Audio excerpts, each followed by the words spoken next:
Hello students, good morning. बच्चों, आज अपनी क्लास है हेल्महोल्ट्ज़ कुंडली।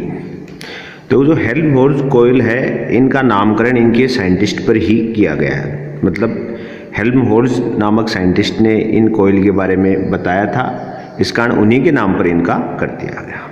ठीक है, अब देखो, ये एक स्पेशल टाइप है कॉइल की और स्पेशल केस है। क्या होता है, जैसे आपको मैंने डायग्राम में दो कोयल दर्शाई हैं। ठीक है, एक कोयल ए है, एक कोयल क्या है, बी है।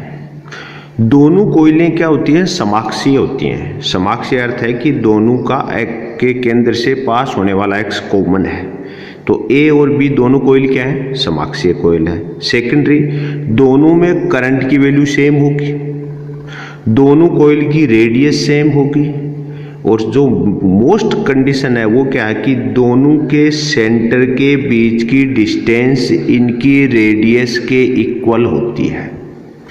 मतलब दो समाक्षीय कुंडलियां जिनके केंद्रों के बीच की दूरी उनकी त्रिज्या के बराबर हो तो उन्हें अपन हेल्महोल्ट्ज़ कॉइल कहेंगे। ठीक है ना। तो अपन क्या कह सकते हैं, दो समाक्षीय, तो परिभाषा क्या होनी चाहिए, देखो, दो समाक्षीय, भाई दोनों का समान अक्ष होना चाहिए, दो समाक्षीय तथा समान वर्ताकार, दो समाक्षीय तथा समान वर्ताकार कुंडलियां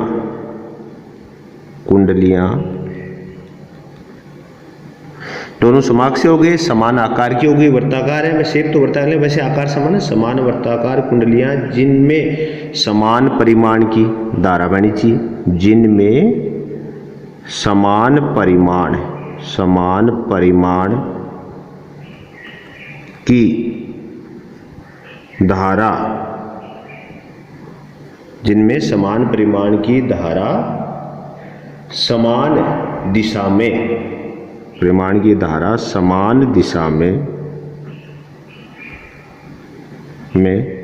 प्रवाहित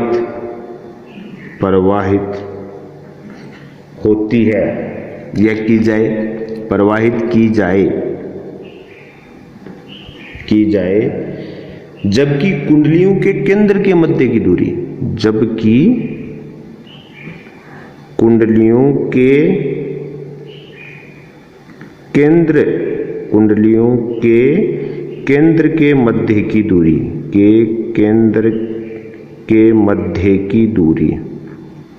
मध्य की दूरी उनकी त्रिज्या के समान हो, मध्य की दूरी उनकी त्रिज्या के समान हो, उनकी त्रिज्या, रेडियस उनकी त्रिज्या के समान हो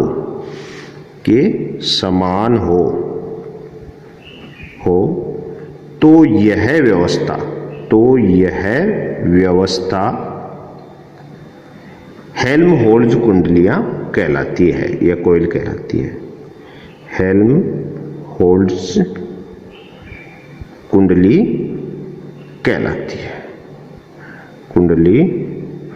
है। ठीक है, अब ये शर्त हो गई कि कौन सी व्यवस्था, कौन सी कंडीशन में ये हेल्महोल्ट्ज़ कॉइल बनेंगी। हमने कहा कि दोनों समाक्षीय होनी चाहिए, दोनों कॉइल समाक्षीय हैं, पहली बात। दोनों समान आकार की होनी चाहिए, सेकेंडरी। थर्ड, दोनों में करंट समान व समान दिशा में हो, परिमाण में भी समान हो, डायरेक्शन में भी समान हो, प्रवाहित होनी चाहिए। और इन दोनों के केंद्रों के बीच की दूरी इनकी त्रिज्या के समान होनी चाहिए। ऐसी अगर व्यवस्था है तो उसे अपन बोलेंगे हेल्महोल्ट्ज़ कॉइल। ठीक है, दोबारा समझ लिए, दोनों समाक्षीय हो, मतलब दोनों के केंद्र से कॉमन एक्स पास हो जाए, दोनों की रेडियस समान है, मतलब दोनों का आकार बराबर है। थर्ड, दोनों में करंट फ्लो जो हो रही है उसकी वैल्यू सेम होनी चाहिए और डायरेक्शन सेम होनी चाहिए। और फोर्थ बात क्या है कि दोनों के सेंटर के बीच की डिस्टेंस है वो इनकी रेडियस के इक्वल होनी चाहिए। अगर ऐसी व्यवस्था है तो वो हेल्महोल्ट्ज़ कॉइल कहलाएगी। ठीक है, ये थी इसकी डेफिनेशन होगी।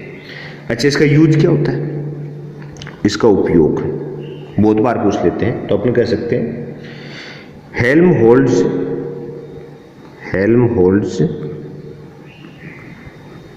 कुंडली का उपयोग समान चुंबकीय क्षेत्र पैदा करने के काम में करते हैं। समान चुंबकीय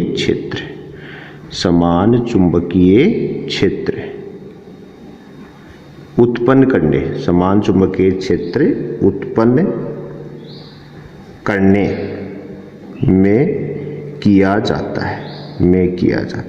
ठीक है, ये इसका उपयोग है कि समान चुंबकीय क्षेत्र जहां भी उत्पन्न करना हो वहां पर अपन हेल्महोल्ट्ज कॉइल को उपयोग में ले सकते हैं। अब देखते हैं अपन इनके कारण चुंबकीय क्षेत्र की वैल्यू कितनी होती है।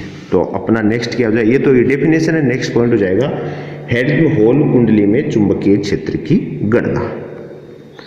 हेल्महोल्ट्ज कुंडली में चुंबकीय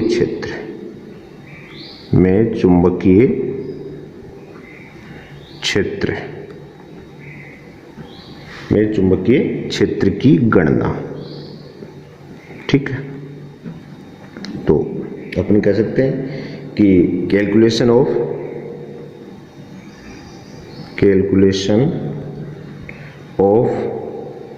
magnetic field inside a Helmholtz coil, inside a Helmholtz coil, ये अपना नेक्स्ट होगा। ठीक है, कि अपन क्या कर रहे हैं कि हेल्महोल्ट्ज कुंडली में चुंबकीय क्षेत्र की गणना कर रहे हैं। ठीक है, ये अपना काम हो गया हेल्महोल्ट्ज कुंडली में चुंबकीय क्षेत्र की गणना। अब देखो ये चीज है, इसमें करेंगे कैसे। पहली बात तो कि अपन ने देख लिया कि दो कोयल का कॉम्बिनेशन से बना, ये दो कोयल के कॉम्बिनेशन से बना। फर्स्ट बात, दोनों कोयल है उनके सेंटर के बीच की डिस्टेंस इनकी रेडियस के इक्वल है। ठीक है, तो अपन क्या करें कि एक बार एक अलग जगह अपन करते हैं, माना प्रत्येक कुंडली में फेरों की संख्या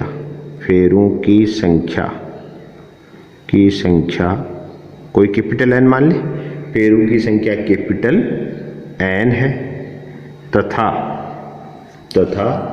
कुंडली की त्रिज्या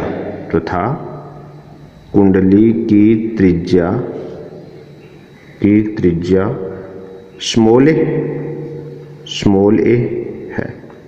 कुंडली की त्रिज्या स्मॉल ए। ठीक, दोनों कुंडलियों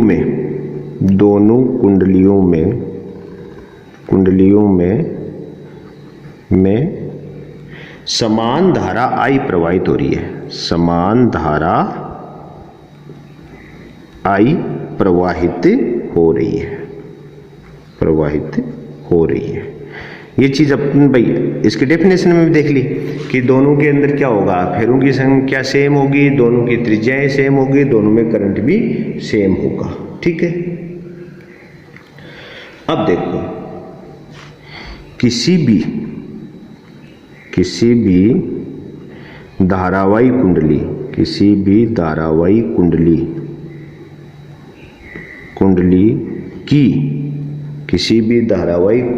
की एक्स पर स्मॉल एक्स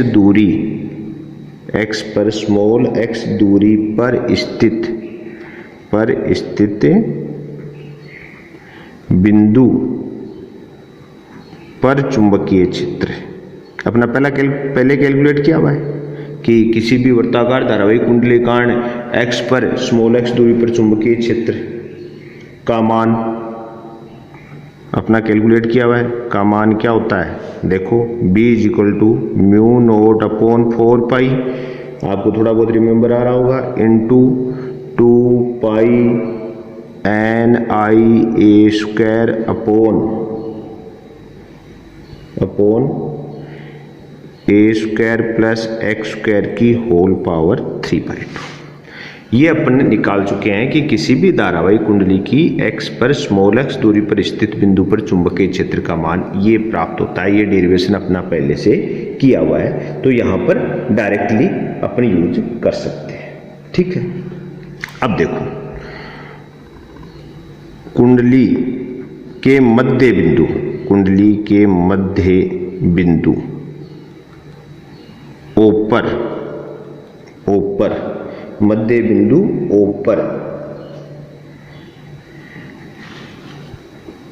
पर पहली कुंडली के कारण चुंबकीय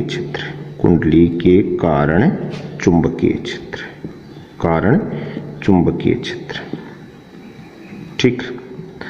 तो x इज इक्वल टू क्या आ जाएगा a/2, तो b1 इज इक्वल टू आ गया mu naught upon 4 pi into 2 pi N I A square upon A square plus a/2 का होल स्क्वायर की होल घात 3/2।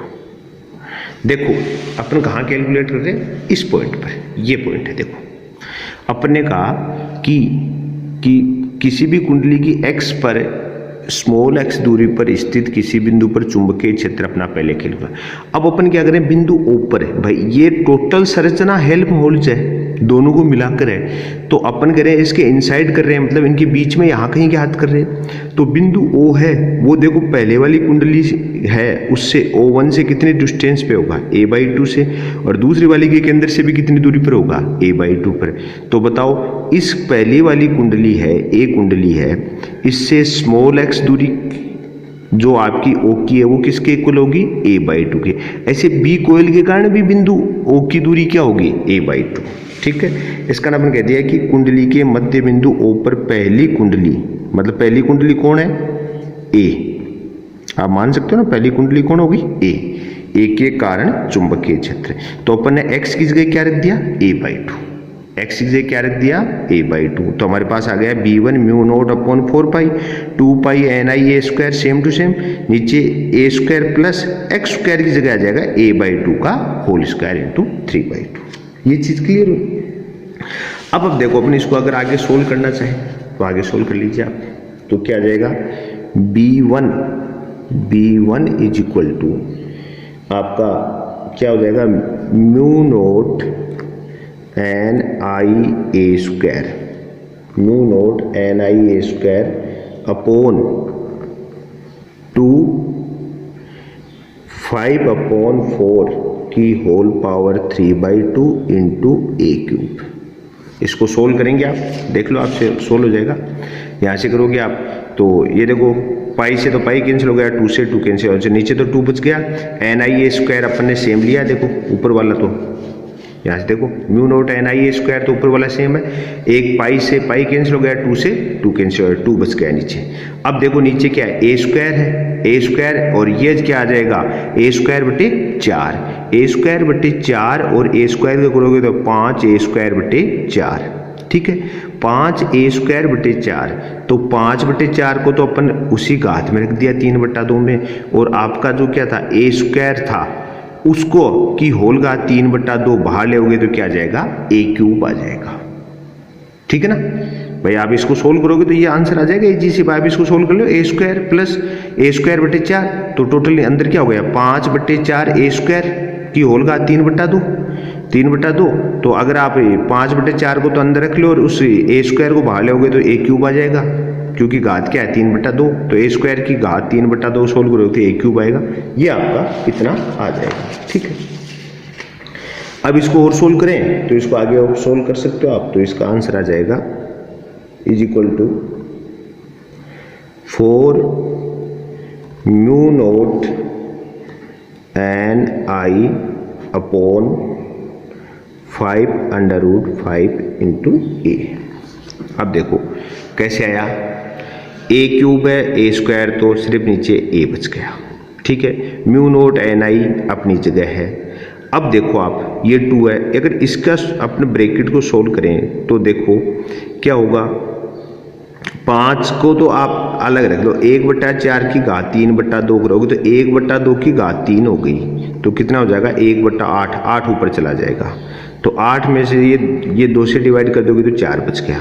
और ये 5 है, 5 की घात कितनी बच गई 3, 5 की घात 3 होगी तो क्या हो जाएगा 5√5। आप इसको 3 पहले तो 3 क्यों बोले, फिर 3/2 हो गई ना, तो 5√5 आ जाएगा। ये चीज है।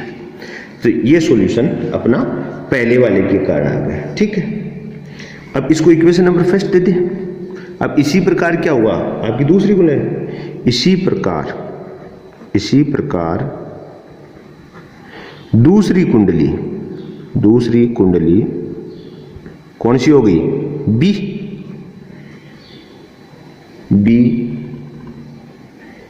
के कारण बिंदु O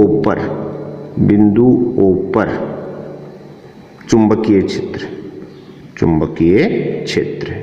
अब दूसरे वाले की बात कर लें अपन, तो आप भी जानते हो कि हेल्महोल्ट्ज कॉइल है तो फेरों की संख्या सेम है, रेडियस सेम है, करंट सेम है, सब सेम है, तो मैग्नेटिक फील्ड डायरेक्टली क्या आएगा सेम, तो हम डायरेक्टली लिख सकते हैं B2 = क्या आएगा 4 mu naught N I upon 5√5 into ए। ये इक्वेशन नंबर सेकंड, यहां पर अपन डायरेक्टली इसका लिख सकते हैं, ठीक है।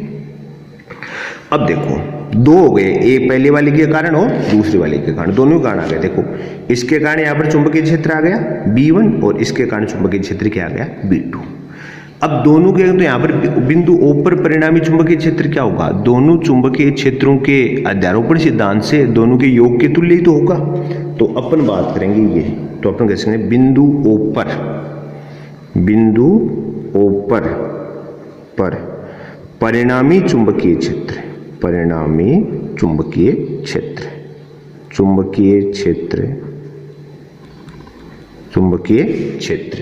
क्या होगा, इन दोनों क्षेत्र B1 व B2 के योग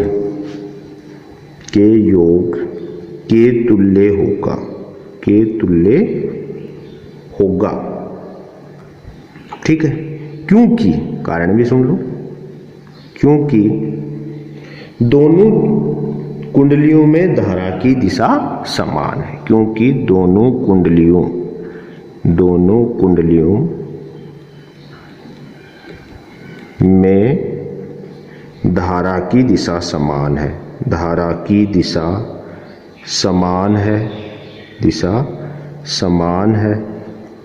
अतः चुंबकीय क्षेत्र भी समान दिशा में होगा, समान दिशा में, ठीक है। अब दोनों में सेम होगा तो अपन कह सकते हैं B = क्या हो गया B1 + B2, या अपन डायरेक्टली बनते हैं 2 × 4 mu naught N I upon 5√5 into ए। तो रिजल्टेंट क्या आ जाएगा, अपन बात करें तो रिजल्टेंट आ जाएगा 8 mu naught N I upon 5√5 ए। अगर आप इसको और सोल्व करना चाहो तो आपकी मर्जी है कि मतलब आप भाई टोटली इसको सोल्व करेंगे तो एक अलग आंसर आ सकता है, और नहीं तो कोई दिक्कत नहीं, आप ऐसा भी कर सकते हैं, ठीक है। तो ये डिपेंड करेगा आप आगे इसको सोल्व करते हैं नहीं करते हैं। अब देखो अपन और चेंज करना चाहें तो और भी चेंज कर सकते हैं क्या, जैसे देखो इसको सोल्व करें तो इसका देखो सोल्व क्या आएगा, आप सोल्व करके देख लेना, इसका आंसर आएगा 0.716 mu naught N I upon A, upon आ गया ए, ठीक है। ये टोटल इसका सॉल्यूशन आएगा 0.716। अब अपन करें या क्या कर दें B = 0.716 mu naught N I upon ए है, इसको 2 से मल्टीप्लाई कर दो, 2 से डिवाइड कर दो, तो रिजल्ट क्या फायदा होगा इसके, तो देखो इसका देखो मैंने B = आ जाएगा 1.432 mu naught N I upon 2a, ये आ गया। अब आपको पता है mu naught N I upon 2a ये क्या था, चुंबकीय क्षेत्र हुआ करता था किसी भी कुंडली के केंद्र पर। तो या बराबर अपन कह सकते हैं या B बराबर 1.432 B केंद्र, ऐसा भी आप लिख सकते हो। कई बार आपको क्या करता है, ये रिलेशन दे देता है और कहता है हेल्महोल्ट्ज कॉइल के लिए प्रूव करो। तो यहां तक तो अपना ये आंसर आ गया। अब आपको इसको केंद्र पर चुंबकीय क्षेत्र की टर्म्स में अगर रिलेशन क्रिएट करना है कि आप कहो भाई किसी भी कॉइल के केंद्र पर चुंबकीय क्षेत्र की टर्म्स में अपन रिलेशन बनाया तो 2 से मल्टीप्लाई कर दो, 2 से डिवाइड। कारण क्योंकि अपने को नीचे क्या चाहिए, 2a चाहिए, नीचे क्या चाहिए 2a। तो इसका 2 से मल्टीप्लाई करेंगे, 2 से ही डिवाइड करेंगे। तो ऊपर वाला 2 तो इसको डबल कर देगा, तो ये तो हो जाएगा 1.432। और ये नीचे टोटल क्या बनाया, किसी भी कुंडली के केंद्र पर चुंबकीय क्षेत्र की वैल्यू कैलकुलेट हो जाएगी। ठीक है, तो इस प्रकार से अगर आप इसका ग्राफ देखो हेल्महोल्ट्ज कॉइल के, तो मैं ग्राफ भी आपको बता दूं ये कैसे ग्राफ क्रिएट होता है इसका। देखो अगर अपन बात करें, जैसे मान लो कि ये यहाँ पर ले लें अपन O1 ले लें, ये कोई O2 ले लें, तो अपन यहाँ पर हो गया अपना कोई -x इधर और इधर ले लें प्लस का x। ठीक है, तो ये इस टाइप से ग्राफ बनता है। देखो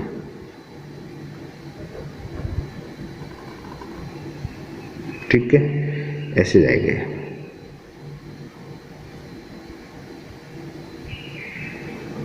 ऐसे करके ऐसे ग्राफ बनता है। तो ये जो बीच वाला हिस्सा बनता है ना, ये हिस्सा, ये हिस्सा, ये वाला हिस्सा, ये जो अपना हिस्सा बन रहा है, ये